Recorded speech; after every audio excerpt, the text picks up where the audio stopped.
A double murderer who carried out the bloodthirsty killing of a woman and dumped her dismembered body has been jailed for the rest of his natural life. Builder Steve Sansom was out of prison on a life licence when he killed Sarah Mayhew, 38, and disposed of her remains in different locations around London, the Old Bailey Rder.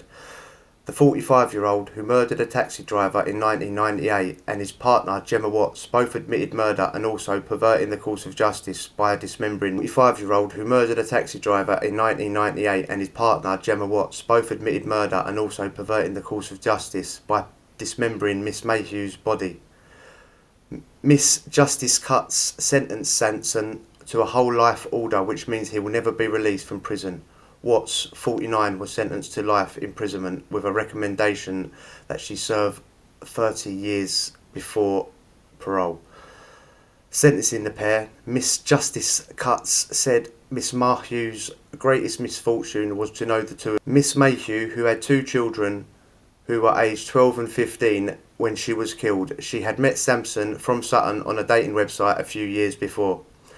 The judge said she was quite certain that graphic messages of sexual violence between Sansom and Watts moved from fantasy to a plan to involve a third party whom they planned to murder. When Sansom contacted Miss Mayhew, he had murder in mind and she had been taken to his flat for depraved and violent sexual activity, the court heard.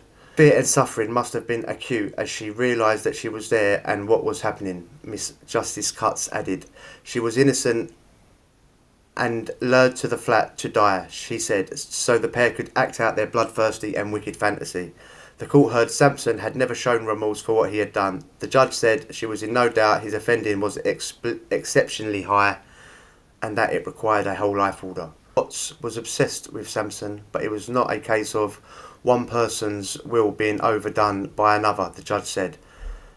Prior to sentencing, in a statement read to the court, Miss Mayhew's father, David Mayhew, said, "I ask myself the same question all the time.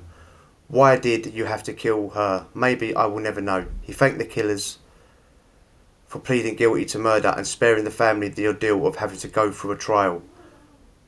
That said, whatever sentence you receive will never compare to the pain you have caused us. Miss Mayhew's mother, Angela, said she missed her beautiful, pretty girl. "It breaks my heart.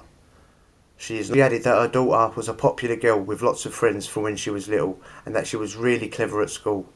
Before the murder, the killers exchanged depraved messages detailing a desire to kill people with knives while engaged in sexual activity.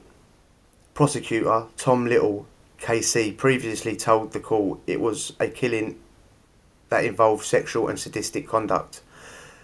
Miss Mayhew had accompanied Sansom to his flat in Burnell Road, Sutton, at around 11 p.m. on the 8th of March 2024.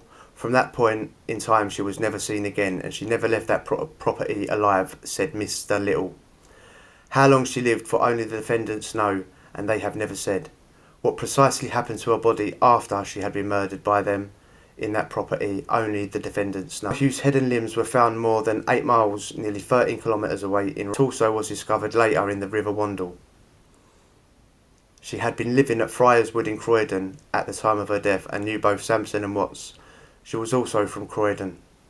Messages between the killers indicated that Miss Mayhew introduced them to each other in the summer of 2023. Murder, Sansom and Watts had been in a sexual relationship for 7 months.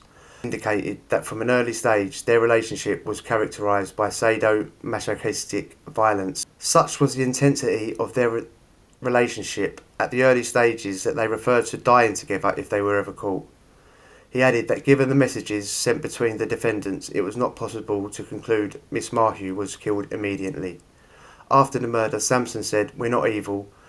We're not evil. We done the world a service." Heard Sansom had murdered before, having served nearly 20 years in prison for stabbing a minicab driver on Christmas Eve in 1998 and stealing his wallet. He was released on licence in 2019. Charlotte Newell, KC, said in mitigation that Watts had a history of mental health crisis and had been manipulated by Sansom. Defendants were given concurrent sentences of 5 years for perverting the course of justice. If you enjoyed that, hit subscribe. Adios.